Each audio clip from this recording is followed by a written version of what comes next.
میرا گریبان پکڑ کے کندھا پکڑ کے ہلایا، تو فضالہ نہیں؟ کہتے میری جھکی ہوئی گردن، میں سر نہیں اٹھاتا۔ مجھے کہنے لگی تو وہ نہیں ہے جو فضالہ ہے؟ میں نے کہا ہوں میں فضالہ، پر وہ والا نہیں جو تجھے ملا کرتا تھا۔ کہا تو اب کون ہے؟ کہنے لگے میرا ٹائٹل بدل گیا ہے، میرا تعارف بدل گیا ہے، اب میں رسول کائنات کا غلام ہو گیا ہوں۔ اب لوگ مجھے مسلمان کہتے ہیں، اب میری نگاہوں میں جچتا نہیں کوئی، جیسے میرے محبوب ہیں ایسا نہیں کوئی۔ کہتے ہیں بدل گئی عادت، میں وہی ہوں پر میرا لہجہ، میرا مزاج ہی بدل گیا۔ حضرت جریر ابن عبداللہ کہتے ہیں میں کاروبار کرتا تھا اور مجھے بڑا سلیقہ آتا تھا کاروبار، میں سستی ترین چیز خریدنے کا ملکہ رکھتا تھا، لیکن فرماتے ہیں کہ جب میں حضور کا کلمہ پڑھنے گیا تو نبی پاک نے مجھے فرمایا میرا دین کسی کا بھلا کرنے کا نام ہے، الدین النصیحہ، خیر خی کرنا۔ فرماتے ہیں پھر میں نے نصیحت کو پلے باندھا، ایک آدمی سے گھوڑا خریدا 300 دینار کا، گھوڑے کو پکڑ کے میں نے جب تھوڑا آگے چلایا تو وہ تو بڑا نرم مزاج تھا، اسی پنجابی چاکھی دا ساؤ ہے بڑا، وہ میں نے کہا یہ تو گھر میں بھی رکھا جا سکتا ہے، یہ تو 400 کا ہے۔ پھر میں نے اس پر سواری کی تو وہ سواری کے لیے بڑا اچھا تھا، میں نے کہا یار تیرا جانور 600 کا ہے۔ کرتے کرتے جب میں نے اسے 1000 دینار تھمایا، 400 میں سودا ہو گیا تھا، اس نے دے دیا تھا گھوڑا یا اونٹ۔ کہتے ہیں وہ شخص میری طرف دیکھ کے حیران ہو کے کہنے لگا جریر تو پہلے بھی آتا ہے، یہ تجھے کیا ہوا؟ تو حضرت جریر کہتے ہیں میں نے اسے کہا پہلے جریر آتا تھا، اب وہ والا جریر ہے جس نے مدینے والے کا کلمہ پڑھا ہے۔ کنتم خیر امت ان کا ٹائٹل ہے میرے پاس۔ کیا اسلام صرف نعرے لگانے کا نام ہے؟ کیا اسلام صرف دوسروں کو یہ کہنے کا نام ہے کہ تو نے مجھے کس طرح کہہ دیا کہ میں عاشق رسول نہیں؟ تو زیادہ ہے، تیرے پر زیادہ دین ہے؟ صرف ڈٹ جانا اور زیادہ باتیں کرنے کا نام دین ہے؟ اپنے اندر ایک ایک کر کے غلطیوں کو چھوڑیں۔ آج کچھ عہد کریں کہ ہم نے فلاں فلاں گناہ سے جان چھڑانی، اپنے اندر کچھ تبدیلیاں لائیں، اور کسی کو بتانے کی ضرورت نہیں، ہمارا اور ہمارے رب کا معاملہ ہے۔ اکیلے میں بیٹھ کے اللہ کے حضور عہد کریں، اکیلے میں بیٹھ کے۔ ایک سردار تھے کسی قبیلے کے، وہ حضور کی بارگاہ میں کلمہ پڑھنے آئے۔ امام راضی نے لکھا ہے، کہتے میرے اندر 4 غلطیاں تھیں، میں شراب بھی پیتا تھا، چوری بھی کرتا تھا، بدکاری بھی کرتا تھا معاذ اللہ، اور جھوٹ بھی بولتا تھا۔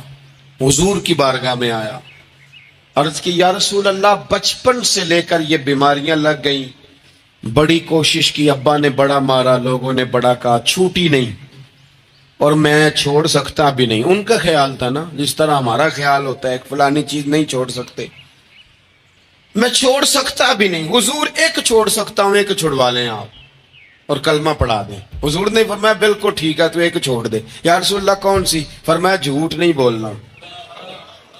جھوٹ، وہ شراب بھی پیتے ہیں، وہ کہتے ہیں میں بدکاری بھی کرتا ہوں، چور بھی ہوں۔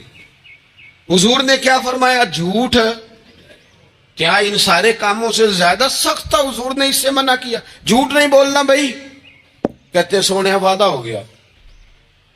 سیدھے سادے آدمی تھے، دیہاتی سردار تھے، گھر چلے گئے۔ کہتے ہیں جب وہ شراب کے قریب جانے لگا تو دل میں خیال آیا کہ حضور کے پاس شراب پی کے جاؤں گا، اگر کسی نے پوچھا کہ پی ہے تو جھوٹ تو بولنا نہیں، سچ بولوں گا تو حال کیا ہوگا بھلا، وہاں کیفیت کیا ہوگی کہ میں شراب پی کے یہاں آتا ہوں حضور کی بارگاہ میں، مجھ پہ تو حد لگے گی۔ کہتے ہیں لہذا شراب بھی چھوڑ دی، اٹھا کے ماری دیوار کے ساتھ۔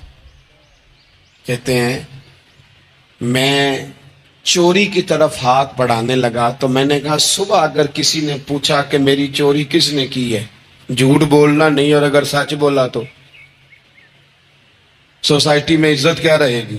دفع کرو، جو اللہ نے روکھا سوکھا دیا وہی ٹھیک ہے۔ کہتے ہیں گلی سے گزر رہا تھا، اس عورت نے پھر آواز دی، اس کی طرف جانے لگا اور قریب گیا تو وہ پوچھتی ہے سنا ہے تو نے کلمہ پڑھ لیا ہے؟ کہتے ہیں تڑپ گیا، درد سے آنسو چھلکے کہ اگر میں اس سے جھوٹ بولوں تو حضور نے منع کیا ہے، اور سچ بولوں تو یہ کیا سوچے گی؟ کلمہ پڑھ کے مسلمان ہو کے حضور کا غلام ہو کے یہ انداز ہے.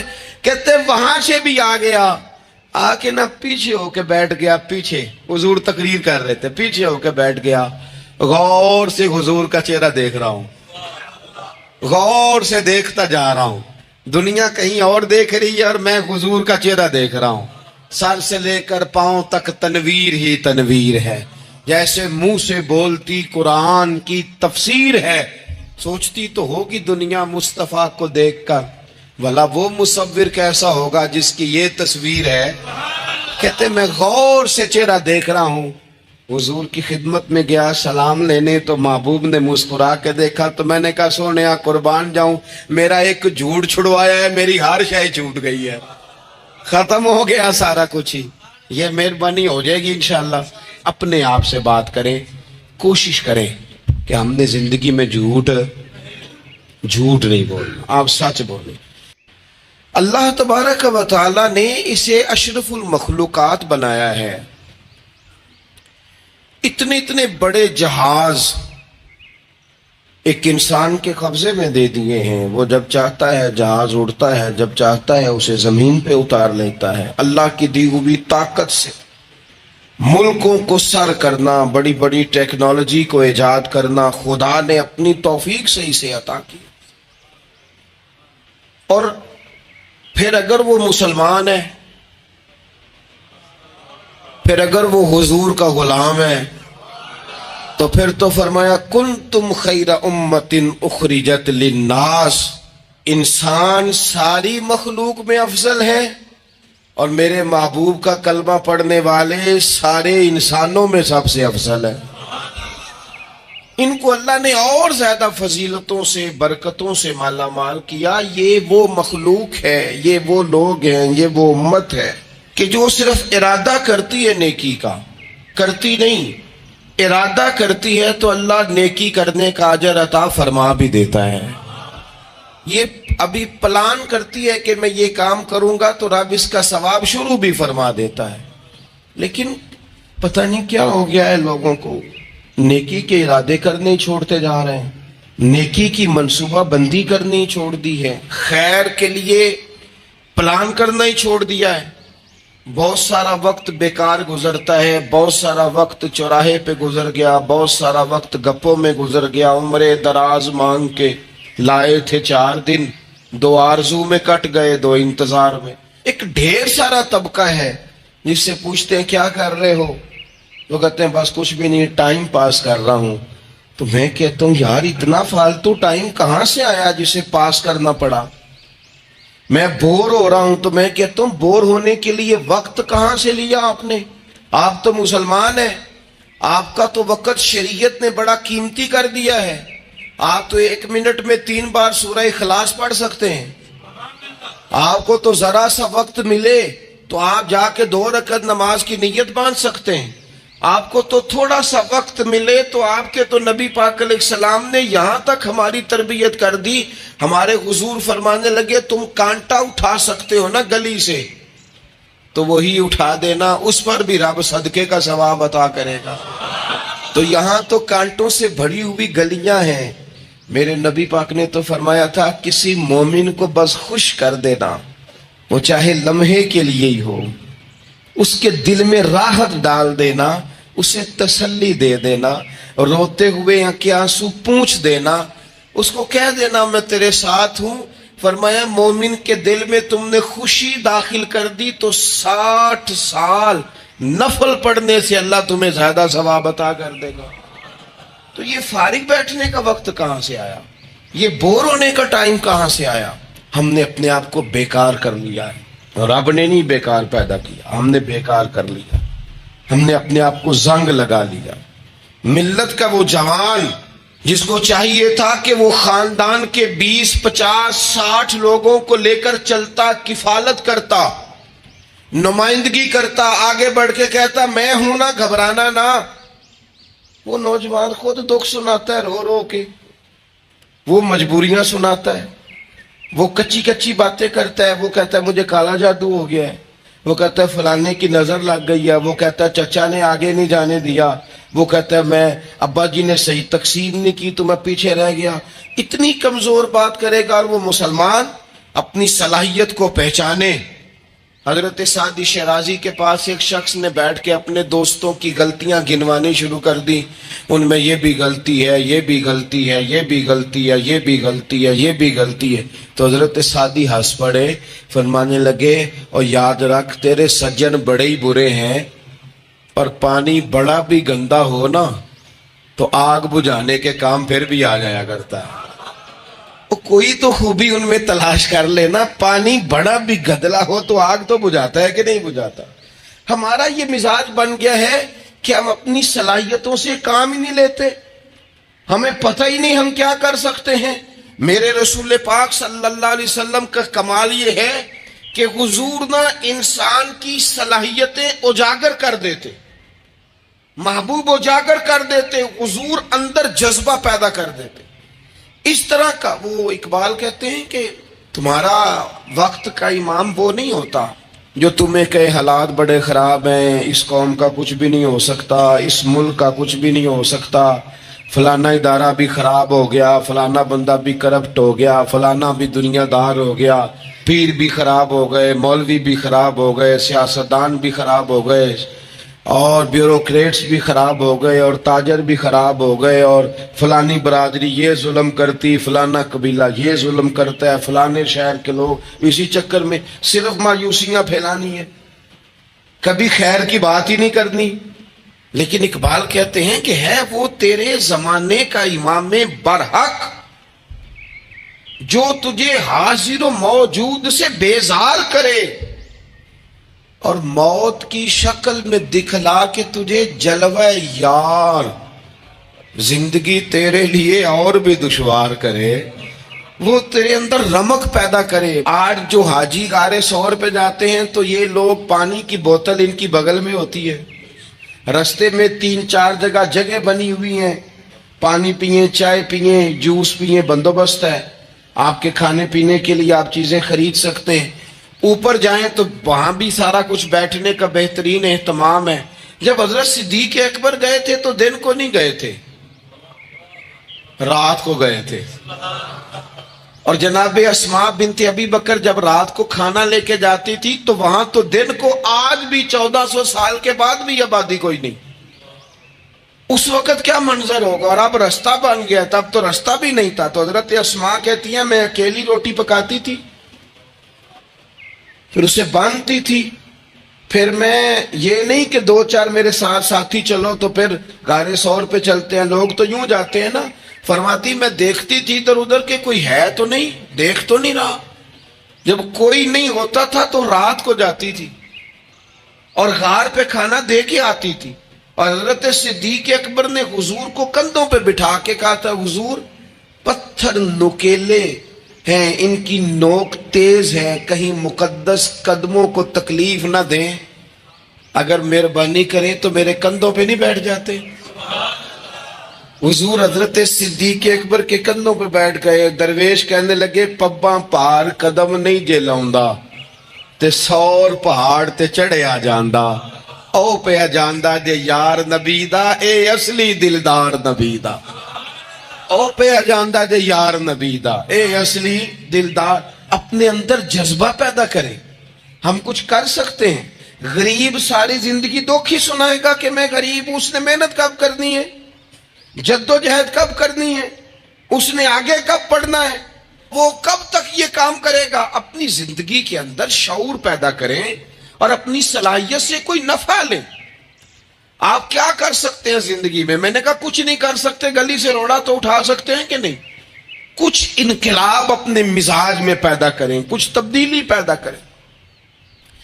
اس کے لیے سب سے زیادہ ضروری یہ ہے کہ ہم اپنے اندر اخلاقی تبدیلی لانے میں کامیاب ہو جائیں.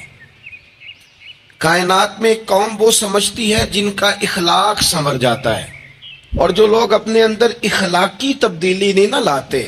آپ دیکھیں نبی پاک علیہ السلام کا انقلاب کس طرح کا ہے. عرب کے لوگ سمجھتے تھے کہ معاف کرنا بزدلی ہے، صبر کرنا بزدلی ہے، وہ کہتے تھے یہ کیا بات ہوئی, ہمارا دشمن کیا سمجھے گا کہ بزدل ہے انہوں نے معاف کر دیا ہے. وہ کہتے تھے معاف کر دیں تو کمزور پڑ جائیں گے, سامنے والا کہے گا کہ ان کے پلے کچھ نہیں, معاف کر دیا. اور ہمارے زمانے میں آج معاف کمزور آدمی کرتا ہے, طاقتور آدمی معاف نہیں کرتا. وہ جس کے پاس طاقت نہیں ہوتی وہ کہتا ٹھیک ہے میں نے اللہ پہ چھوڑ دیا, حالانکہ اس نے بھی اچھا کیا, پر کمال تو یہ ہے کہ تیرے پاس ساری طاقت ہو پھر بھی تو فیصلہ اللہ پہ چھوڑے. اور حضرت موسیٰ کلیم اللہ علیہ السلام نے عرض کیا تھا مالک تیرے بندوں میں تیری نظر میں معزز کون ہے؟ تو رب کریم نے فرمایا میرے کلیم جس کے پاس بدلہ لینے کی طاقت ہو پھر بھی معاف کر دے وہ رب کی نظر میں بڑی عزت والا ہے. عرب کے لوگ سمجھتے تھے یہ بزدلی ہے کہ میں معاف کر دوں, لیکن حضور نے ان کو اخلاقی طور پہ بدل دیا, اور نبی پاک نے فرمایا معاف کرنا بزدلی نہیں, یہ تو اعلیٰ ظرفی ہے. تو پھر کس طرح بھلا معافی ان کو ہوئی؟ فتح مکہ کے دن حضور نے اس طرح نہیں معاف کیا کہ پہلے ہمارے ہاں بھی لوگ معاف کرتے ہیں تو ہم پتہ کس طرح معاف کرتے ہیں, پہلے ساری اس کی زیادتیاں گنواتے ہیں. پتہ ہے نا تو نے اس وقت کیا کہا تھا, یاد ہے نا تو بڑی ڈینگے مارتا تھا, یاد ہے نا تو بڑی بڑکے مارتا تھا. عرب کے لوگ سارے سامنے کھڑے ہیں, پتہ کون کون ہے؟ اکرمہ بن ابو جہل آخری دن تک لڑے, ابو سفیان آخری دن تک لڑے, سارے لوگ سامنے کھڑے, کچھ بھاگ گئے ہیں جان بچا رہے ہیں. حضور نے کیا فرمایا؟ فرمایا پتہ تمہارے ساتھ آج سلوک کیا کرنا ہے؟ یا رسول اللہ بتائیے. نبی پاک نے فرمایا وہی کرنا ہے جو جناب یوسف نے بھائیوں کے ساتھ کیا تھا. بات ہی کوئی نہیں کرنی, پچھلا قصہ چھیڑنا ہی نہیں, نہ کانٹے بچھانے کی بات کرنی ہے, نہ روڑے مارنے کی کرنی ہے, نہ بدر میں آنے کی کرنی ہے, نہ احد میں پتھر مار کے دانت شہید کرنے کی بات کرنی ہے, نہ خندق کی بات کرنی ہے, نہ خیبر کی کوئی بات. جاؤ نہ معاف کیا, بات ہی کوئی نہیں کرنی, معافی دے دی. ابو سفیان کہنے لگے حضور مجھے بھی معافی ہے. سونیا تیرے کرم پہ قربان جاؤں. میرے کریم فرمانے لگے تو قبیلے کا سردار ہے, مکے شریف کے لوگ تجھے بڑا سمجھتے ہیں, دیکھ حضور معاف بھی کرتے ہیں اور عزت بھی دیتے ہیں. فرمایا جا میں نے تجھے معاف کیا, اور جو تیری حویلی میں آ کے پناہ لے لے گا میں اسے بھی معاف کر دوں گا, اسے بھی معافی مل جائے گی جو تیرے گھر آ جائے گا. اب تبدیلی آ گئی, وہ جو اندر کفر تھا وہ ٹوٹ گیا, انقلاب آ گیا. یہی ابو سفیان جو کل تک مخالفت میں لڑتے تھے پھر یہ حضور کے ساتھ جنگوں میں جاتے, اور اس طرح جاتے کہ حضور گھوڑے پہ بیٹھے اور جناب ابو سفیان نے گھوڑے کی لگام تھامی ہے. ہر میدان میں گئے, ہر جگہ خدمت کی. اکرمہ بن ابو جہل کا پتر ہے, کوئی کسر نہیں چھوڑی اس نے, حد کر دی, ہر جگہ لڑا, ہر مقام پہ.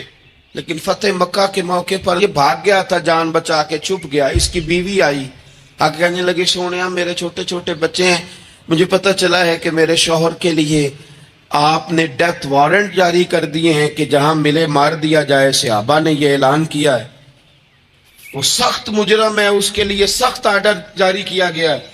تو کریم کیا فرمانے لگے؟ حضور فرمانے لگے تو کیا چاہتی ہے؟ میں کوئی آپ کو قصہ تو نہیں نہ سنا رہا, خدا را مہربانی کریں, تھوڑا سا دل بڑا کریں, تھوڑا سا.